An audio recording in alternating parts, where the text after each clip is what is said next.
All right, welcome to another episode of Movie Talk. As you know, this is my annual best movies of the year. We're talking about the year 2020, and I'm like, what? 16 days in. I'm always late with these with this video, so I might as well keep that tradition going. Anyway, we're going to talk about the best movies of 2020. As I said in years past, this is my favorite list for. So this is not for debate.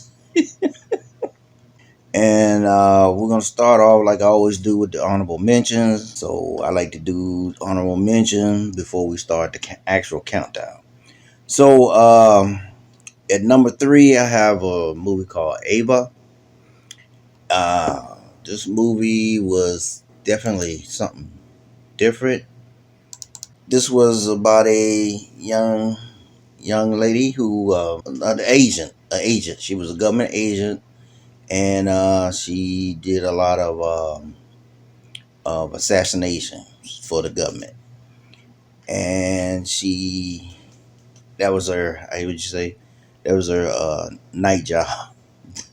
During the day, she was trying to fix the relationship between her and the family, and it was complicated by the fact that her ex-boyfriend married her sister, and those type of things. So it was the backstory was more interesting than the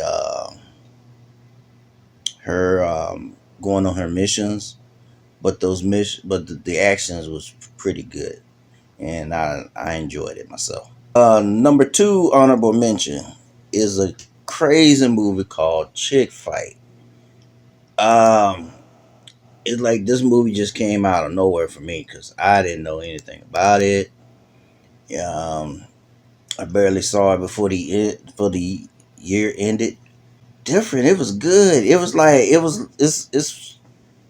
It's what I call a girls movie done proper. Because you never felt like it was like a man bashing type movie, and it was funny.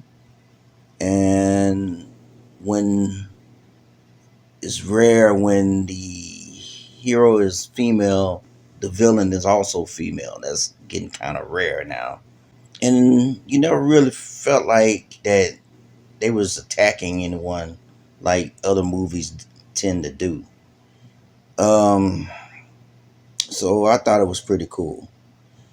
And then another movie that snuck up on me real late in the year was this movie called Toys of Terror. Oh man, this movie was crazy, man. It was about a family moving into this house. Wow, a typical horror story, right? But they move into this house, and there was some uh, chest of old toys that was left over from past owners, and the toys was they was alive, man, and they kind of took possession of the kids, man, and and this movie just made it was crazy. I enjoyed it. I thought it was pretty neat. It was a low budget movie. It was a self contained movie. Wasn't too many different locations. They mainly stay centered in and around the house, and it was a good movie. It was entertaining. Number one for my honorable mentions. Couldn't quite make the list, but hey, uh, I think it was pretty good. So if you ever get a chance to see those movies, if you hadn't, give them a look see. So now we're going to start off with the actual countdown with number 10 is a animated movie, Superman, Man of Tomorrow. It was a almost like an origin story. Kind of went in directions I hadn't actually seen in a Superman type horror story, which made it kind of different.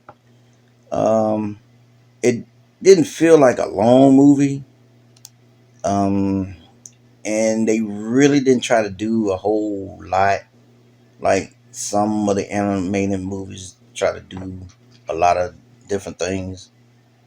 But all in all, I thought it was a pretty good movie. Okay, moving on to number 9. I enjoyed it. It was Underwater.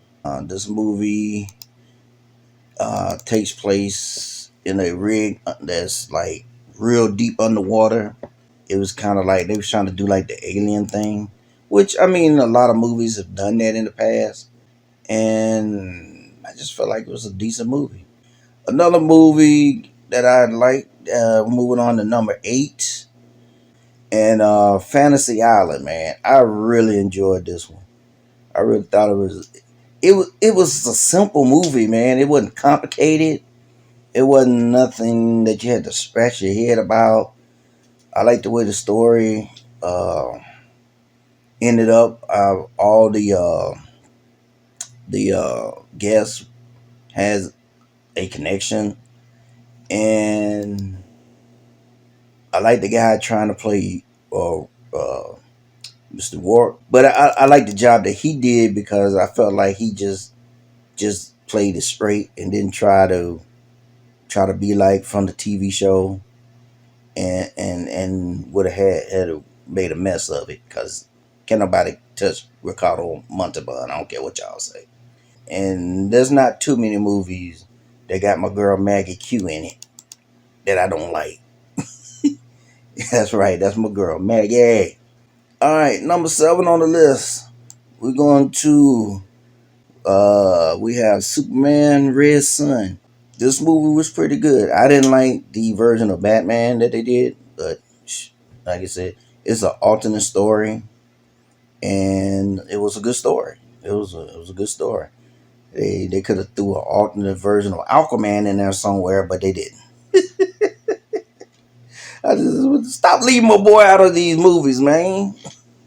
But other than that, man, I thought it was pretty good. I enjoyed it. Um, I think they did a real good job with that one. So now we're gonna move on to number 6, and Justice League Dark, the Apocalypse War. This is when the entire Justice League of the New 52 is at an all-out war with Darkseid and Apocalypse. And the animated, which is the last two animation, has nothing to do with New 52, by the way. This is part of the New 52 series, and it turned out to be one of the better ones. I mean, you got Constantine, you got Supes, you got Bats, you got just about everybody. Like I said, I hate the way they did my boy Aquaman, but they always do my boy wrong. But you know how it is. You know how it is. But yeah, this was a very good movie that I enjoyed. Thought it was pretty good. All right, so now we're moving on to number 5, Fat Man. And Fat Man, for y'all that don't know, is a movie about a kid who didn't get what he wanted for Christmas. So he sent a hitman to take out Santa Claus, the Fat Man.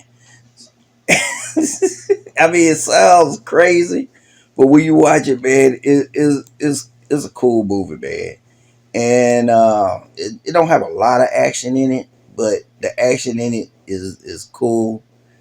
Um, you spend more time trying to get into the head of the hitman who's driving all the way trying to get to the North Pole to get after the Fat Man. And I'm telling you, man, this is crazy. This whole movie is crazy. I laughed. And Mel Gibson, I'm telling you what, pretty good too. It's called Love and Monsters, and I really didn't think I was gonna like this movie. When I first heard the titles, the first thing that came to mind was Love and Thunder. Golly, that's so stupid. Anyway, I said, okay, monsters. Let's see what they got. And it turned out to be a pretty decent movie. It was pretty good. I liked it. Um, Simple story. Got a lot of Zombieland feel to it. In fact, yeah, it got a lot of Zombieland feel to it. So that brings us to movie number 3. And this movie was better than I thought it was gonna be. Um, didn't get didn't didn't get the hate that I thought it was gonna get, but I enjoyed it too. And it's Bad Boys for Life. That's right, the Bad Boys are back, and to me, this is their best movie. And what I really enjoy about this movie, those two idiots didn't fight as much as they did, man, in the first two movies. Especially the first movie. The first Bad Boys kind of drove me out the wall, man, because they spend most of the time fighting and arguing. Then they switch their roles. You know, one's supposed to be this guy, and and I don't like them type of stories, man. I don't. I don't like it when one guy has to pretend to be the other person. I don't like those type of stories. I don't like it when partners argue and fight all the damn time. And that's all they did, especially in the first movie. You figure in the first movie they supposed to be like this or awkward to a point, but just fighting and fighting like a couple of. Let me calm down. We're not talking about the first movie. In the second movie, we ain't talking about the second movie. We talking about For Life. And For Life was a good movie. I enjoyed it. I know where they was going with it. It was one of those, hey, we got to replace the old man. And to a certain degree, yeah, it has that feeling to it. But it had a great ending, and it should have ended with that. The way they ended with Marcus and Mike, they hanging out, you know, they babysitting, they hanging out, they singing the Bad Boys, they doing for the last time. They should have ended it with that. Just, man, me and my son, we looked at this, we were watching the movie and we said, let's end this series right there. Let's don't go no further. Let's let it go. You had a good story. This was your best movie. You had fun with it. You went in a different direction, but it was fun. It was action. Let's leave it alone. Don't go no further. But lo and behold, an end credit scene. And I said, damn. They're gonna do another movie. And this one did really good. It did well in the box office. Surprised a lot of people. So yeah, we'll probably see another Bad Boys. But usually, ooh, it's kind of hard going past the third movie. It really is. But hey, we'll see. Um, this movie came out early in the year. I had fun. It was great. It was awesome. Okay, now we're going on to the second movie, or should I say the number 2 movie of 2020. And this was a surprise for me because I couldn't push this movie any further down than 2. I really couldn't. And it's called Greenland. And I don't know if anyone know anything about Greenland in the country, but well, if you keep up with the CBX, you would know about the Yeti, the CBX basketball team. But did good with the Rotten Tomato. Greenland, the movie, it's one of those end of the world type apocalypse type movies, and people trying to get their way to what was determined as a safe area. which is Greenland, as the star and his wife, and their kid try to get their way up north, way up north. So, and like those type of movie goes, it's never ends well. There's always, well, you know how it goes.